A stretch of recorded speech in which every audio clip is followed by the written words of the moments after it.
Assalamualaikum warahmatullahi wabarakatuh. Bersama dengan saya Profesor Dr. Aditya Sukmana sebagai Ketua Bidang di IDSMI Wilayah Jawa Timur.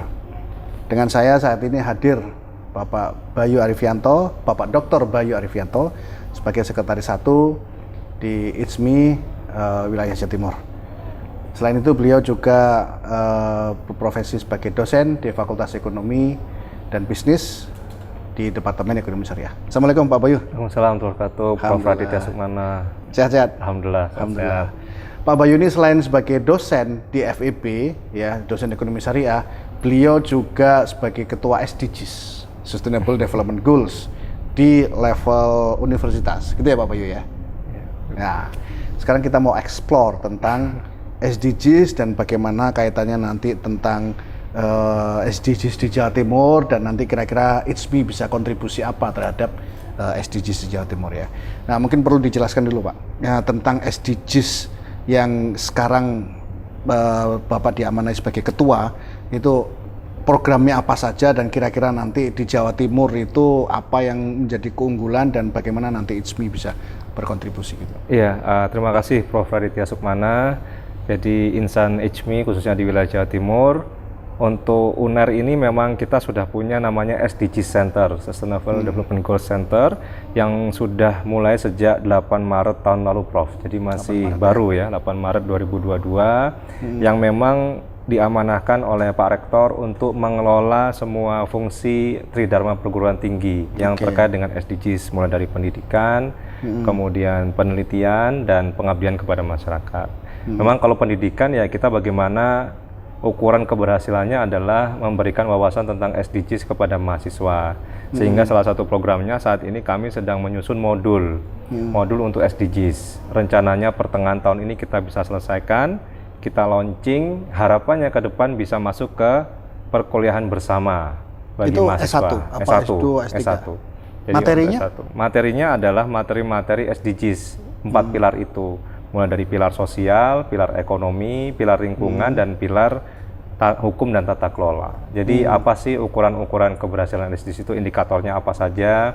Misalnya goal 1, no poverty, itu yang dilihat apa saja. Kemudian sampai 17 ya, 17 goal seperti itu. Jadi di UNER ini memang keunggulan kami ya di UNER ini adalah di goal 1, no poverty, kemudian atau tanpa kemiskinan, kemudian adalah zero hunger, kemudian 3 ya, good health and well-being, jadi kesehatan, kemudian juga 6, clean water and sanitation, dan tentunya goal 17. Nah itu merupakan keunggulan UNER, menjadi nilai yang paling besar, karena memang fakultas yang paling besar juga kedokteran ya. Nah, jadi kita punya rumah sakit terapung, punya juga inisiatif untuk pengentasan stunting ya, lembaga di UNER.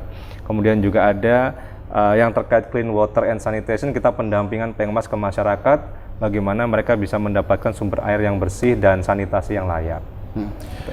Kalau di Jawa Timur ini kira-kira 17 pilar, goals ya. Goals itu kira-kira yang banyak mendominasi itu goals yang keberapa ini kalau khusus Jawa Timur ini? Ya, memang untuk di Indonesia ini ya kita masih kurangnya pada hal-hal energi ya, energi baru terbarukan yang masih skornya masih rendah. Nah, kita yang unggul ya di goal 1 di khususnya di Indonesia, di Jawa Timur, no poverty, kemudian zero hunger gitu kan. Kemudian juga di kesehatan gitu ya. Nah, jadi di Jawa Timur ini terutama di Kediri dan di Pemprov itu sudah ada yang namanya Korpu, Corporate University, Prof. University? Jadi, ya, Corporate University ini yang dimiliki oleh pemerintahan daerah. Jadi pemerintahan daerah itu punya semacam sekolah, disebut dengan Korpu. Nah itu adanya di Kediri ya, dan juga di Pemprov. Nah yang belum semua kabupaten kota belum semua. Itu inisiatif dari kepala daerah, dan memang Korpu ini khususnya di Pemprov itu temanya adalah SDGs. Jadi mengambil tema SDGs yang kemarin mendapat penghargaan juga dari Kementerian Dalam Negeri sebagai salah satu korpu yang cukup inovatif karena mengambil tema itu.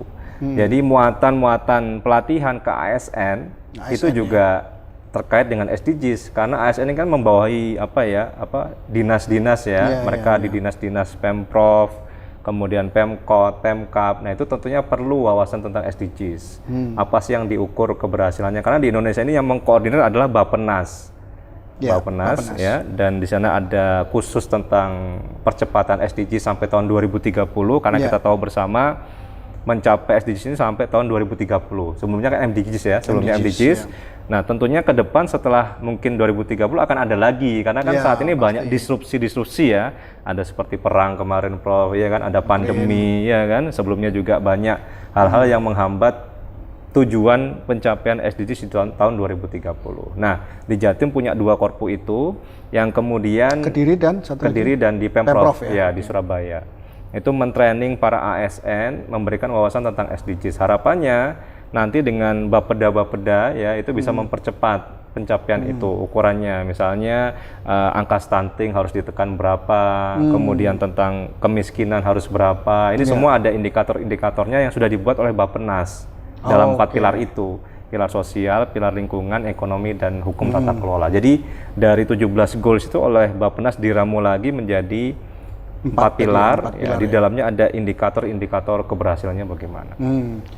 Jadi berarti ini spesifik, maksudnya Jawa Timur lebih dulu dibandingkan dengan provinsi lain ya? Betul, jadi salah satu yang lebih dulu untuk punya korpu bertema SDGs. Oh, temanya SDGs. Temanya SDGs. Mungkin di provinsi lain ada korpu tapi temanya berbeda gitu maksudnya. Bisa jadi ya. Tapi yang lain juga ada akhirnya ngikut-ngikut Jawa Timur juga temanya SDGs gitu ya. Tapi ya mungkin karena isu ini sangat relevan sehingga mendapat penghargaan dari Kementerian Dalam Negeri. Berarti nanti akan ada perencanaan bahwa setiap kota kabupaten juga akan ada korpu semacam itu ya Pak? Iya. Jadi memang SDGs ini kan kalau dulunya MDGs itu kan diinisiasi oleh pemerintah secara dominan, Prof.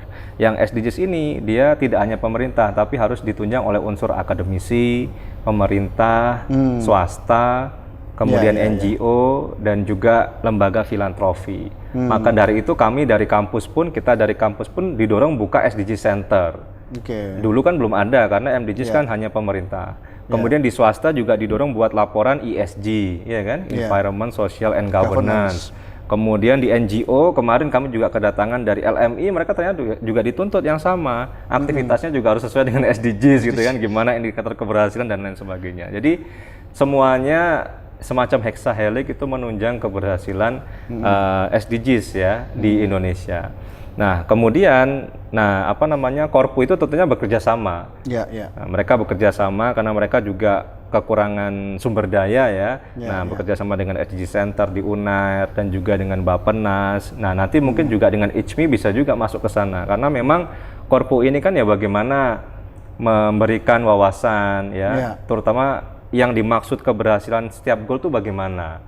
Indikatornya kan bisa banyak ya kan, apa saja indikatornya. Kemudian di Jatim mana yang masih kurang misalnya, skor mana yang paling tinggi. Nah, fungsi dari kami di SDG Center UNER selain mengelola Tridharma perguruan tinggi di kampus yang terkait dengan tema SDGs, kami juga mendampingi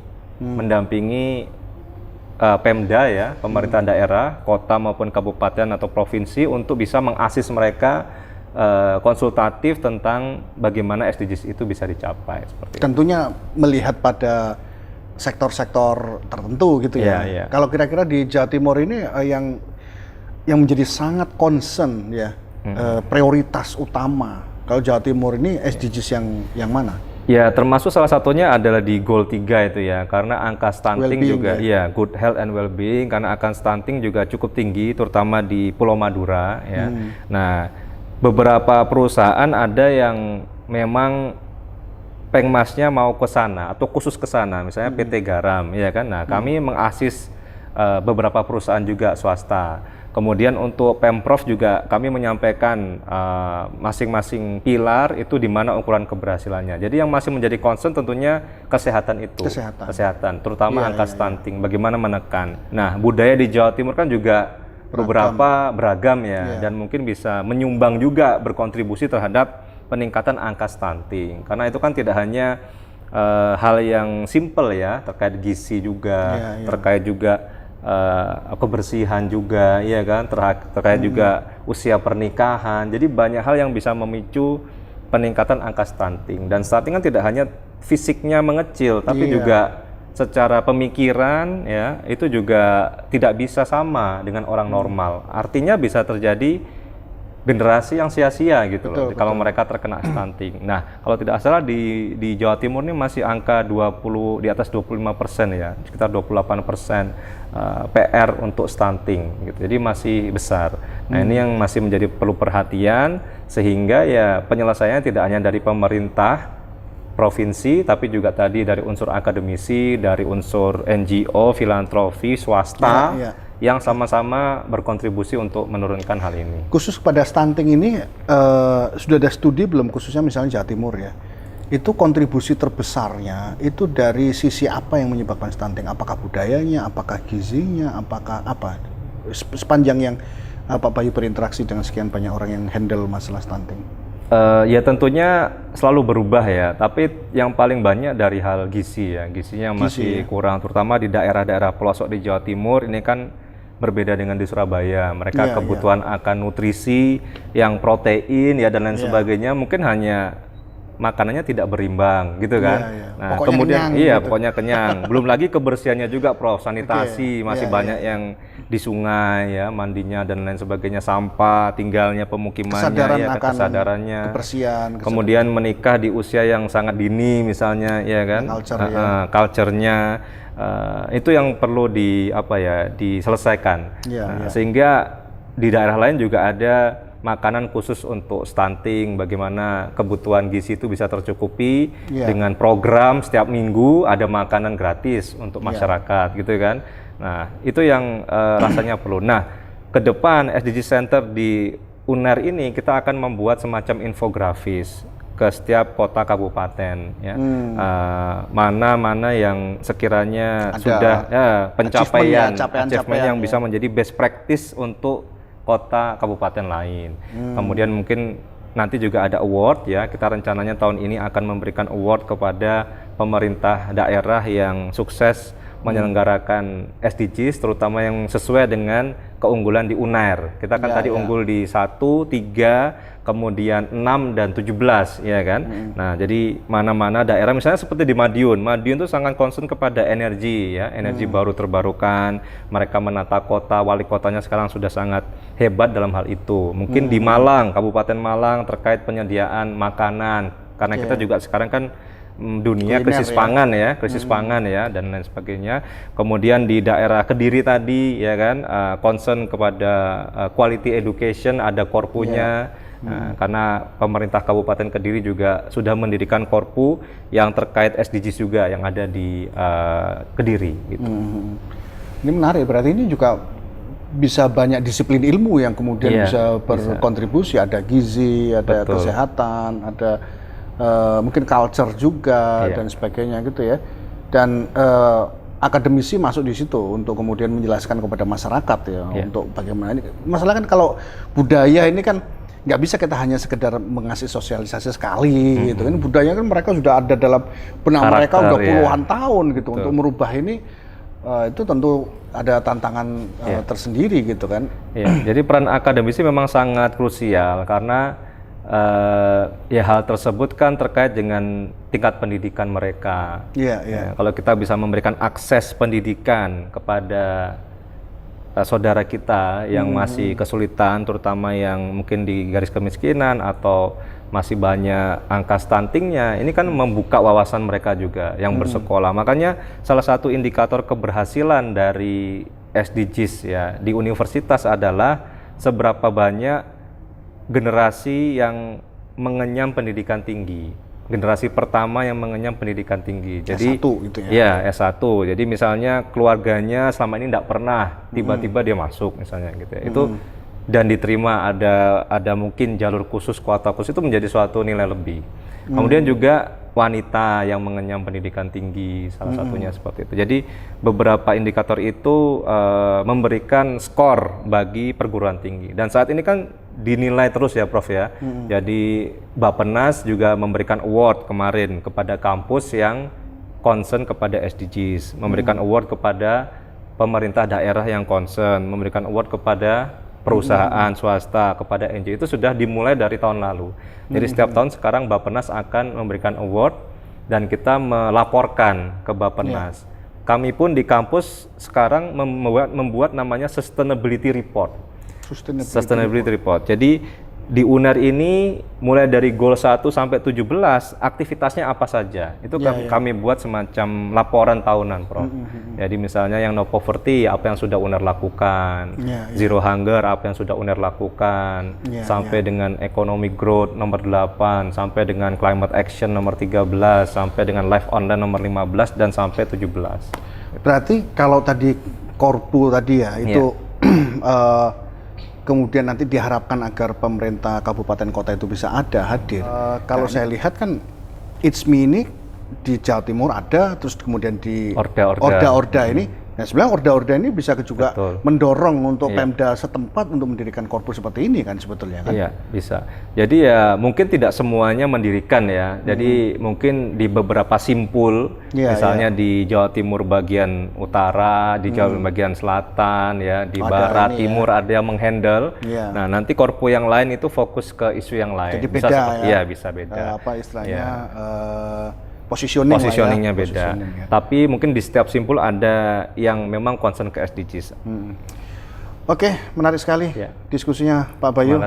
Mudah-mudahan ini bisa memberikan wacana ya bagi kita bahwa sebenarnya PR kita itu banyak di Jawa Timur ini. Dan saya yakin ITSMI juga dengan para ahli yang ada di dalamnya itu bisa memberikan kontribusi positif ya, apapun bentuknya. Paling tidak adalah tadi ya melihat situasi daerah ini kira-kira kekurangannya apa, terus kemudian mendirikan Korpu dengan fokus pada spesifik itu. Ya, mudah-mudahan bermanfaat. Terima kasih. Wassalamualaikum warahmatullahi wabarakatuh. Waalaikumsalam warahmatullahi wabarakatuh.